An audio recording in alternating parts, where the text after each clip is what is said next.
What's going on there, YouTube? It's Gores here, giving you guys a deck profile. Yesterday, I went to a regional and ended up taking 9th place. You might have already seen the Code Talker deck profile that I had played against. That guy was insane. Make sure you guys go check that video out after this. But I played Punk Pile. I played an all-gas, no-brakes build because I wanted to make you say Fudo proud because going fast makes me feel alive. This deck is so good, y'all. I really enjoy it. I cannot express how much I have enjoyed playing this deck the last 5 weeks. Every locals I've played in, I have topped with it. And at this regional, I started off 5-0.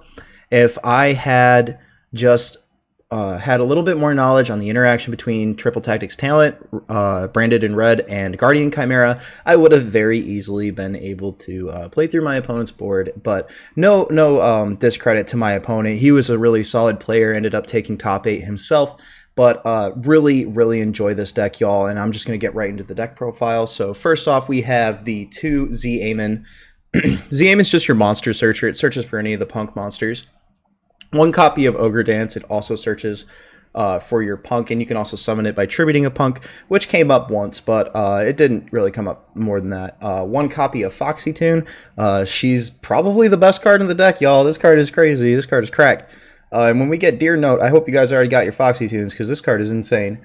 It lets you summon any Punk that's not a level 8 from your deck, and on top of that, you can also summon it by sending a Punk you control to the graveyard, and it also can gain you life points in time. Like when you destroy monsters by battle, it gains you life points, which came up at locals once. So super cracked card. Highly recommend you play this card. 1 copy of Madam Spider. Madam Spider lets you search for the trap card, so she's kind of like a necessary evil to get to your trap card so that you can do your combo pieces, which is the 1 copy of Dangerous Gabu. This card is also very cracked. It's an imperm, but if you control a Punk monster, you gain life points equal to the card that you negated. So sometimes you just gain 3,000 life points off this card while stopping a Baron, which is insane. This card is so cracked. So next up, Sangan. This guy has been one of my favorite cards and has been a menace to the Yu-Gi-Oh community since he came out 20 years ago.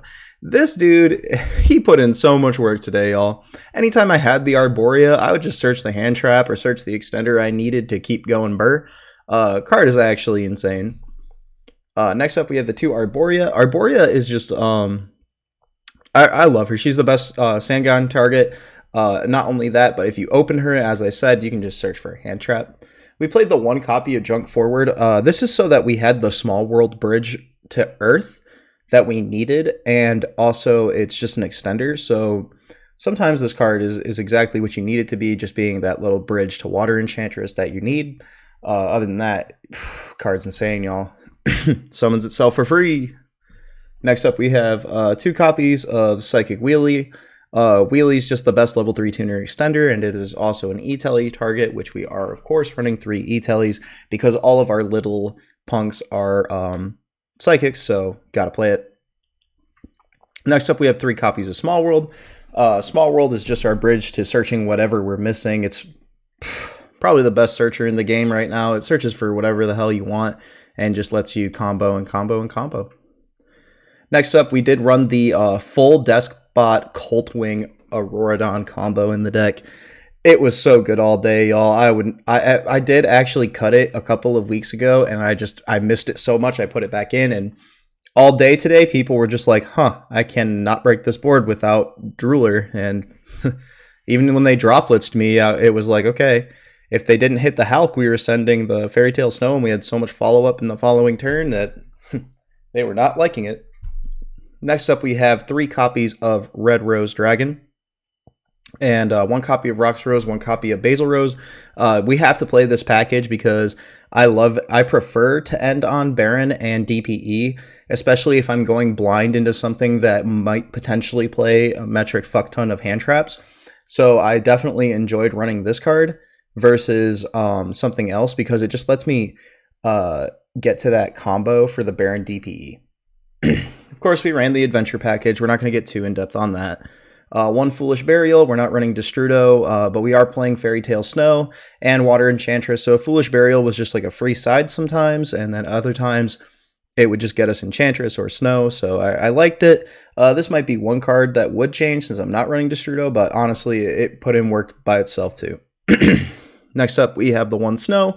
This card is crazy, y'all. Against Sword Soul, this card is basically a free win. It basically turns Sword Soul into a buy for y'all. Next up, we have the 2 copies of Fusion Destiny, the Celestial and the Dasher, because we're playing DPE. For hand traps, as I said before, we are all gas, no brakes, because going fast makes us feel alive. So we had 3 Ash Blossom, 1 Ghost Ogre, 1 Veiler, 1 Nibiru, and 2 Imperm. This is mainly because these are probably the most important crossout designator targets that are in the game right now, and you can search most of them with Sangan outside of Nibiru, and if you really wanted to, you can small world to Nibiru, so I really enjoyed that for sure. Next up, we played, this is what was catching people, y'all, all day. We played 9 interruptions to interruptions. So, like, going second, obviously, Forbidden Droplet was cracked.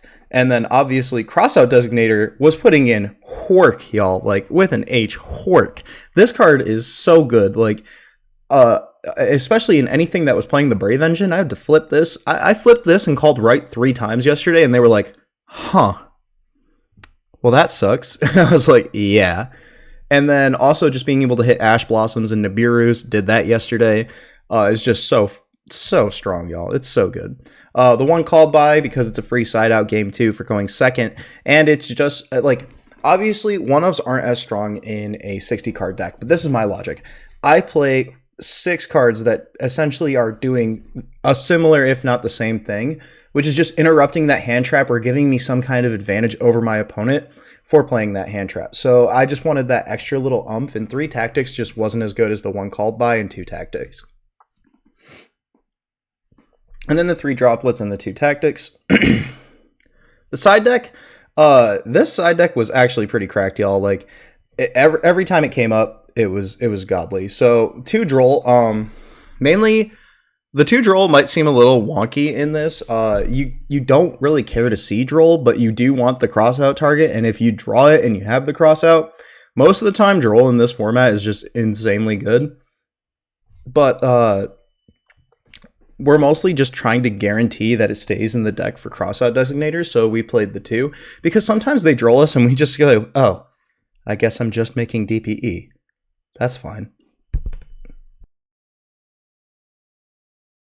So, yeah, I really enjoyed it. 1 copy of Necro Banshee, 2 copies of Nibiru, 1 copy of Token Collector, 3 Dark Ruler No More, 1 Triple Tactics Talent, 1 Zombie World, 3 Evenly Matched, and 1 Red Reboot. The reason we were running the Necro Banshee and the Zombie World is because if we want to just push our opponent through, we can actually just make our Shooting Riser Dragon off rip against decks like Flu Wanderies or decks like Cybers or Sword Soul, and just activate the Zombie World on their turn after we send the Necro Banshee with our Shooting Riser. So really enjoyed that for sure. So for the extra deck is pretty self-explanatory. DPE, Baron, Moonlight. Moonlight was insane, y'all. This card is so good. Moonlight, just bouncing cards back to the extra deck like Mirror Jade, was so good all day.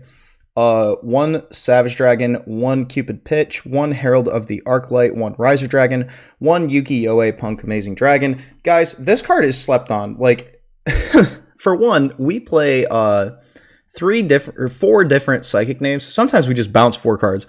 For 2, if we use Fairy Tale Snow for any bit of our combo and put it in the graveyard, whether it's with Riser Dragon or whatever, on our opponent's turn, we can use the token, Snow, and Riser Dragon to make this and bounce 2 cards after we've used our negates if we even need to.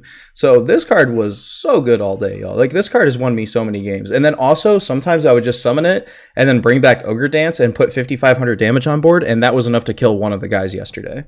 This card came up, and, like, it came up in the Sword Soul matchup. I had forced the Chi-Chow, and then I made this, and my opponent was like, what the hell is this? I was like, it's broken is what it is. Next up, Cherubini. If we open the E-Telly, like, we go E-Telly to Z-Amen, grab Foxy Tune. Foxy Tune discards itself in another card to summon Madam Spider. We grab the trap card off Madam Spider. We can make Cherubini. Cherubini send Water Enchantress. And then we're summoning Griffin Rider as our 5th summon, which is just a problem because then we're not getting nibbed. And if we have any extender, we just get to keep going and just do the whole Hulk Baron DPE combo. Really enjoyed Cherubini, y'all. This card is so good in this deck. Next up, we have 2 Halka-Fibrax, 1 Link Spider, 1 Auroradon, 1 Verte Anaconda, and 1 Almirage. So that was it for the deck, y'all. You know, I cannot be happier with this deck. Synchro is one of my favorite strategies in Yu-Gi-Oh! And anybody that's watched my channel for a while knows I really like the Red Rose combos with Tenyis and Sword Souls. And guys, I implore you, take Magician Souls out of your deck if you're playing Pile. Just play Punk. It's so much better, and it feels so much more fun. Really enjoyed this deck yesterday, y'all. I had a crowd around me all day after I was 4-0, and I loved this deck, y'all. I cannot express it enough. And thank you guys so much for your support, and I cannot express how thankful I am to you guys. You guys literally are keeping me in Yu-Gi-Oh! I've been in this game for 21 years, and I love that I have been making content and you guys have been watching it. But without any more sappy stuff to say and without any further ado, this is Gores signing off.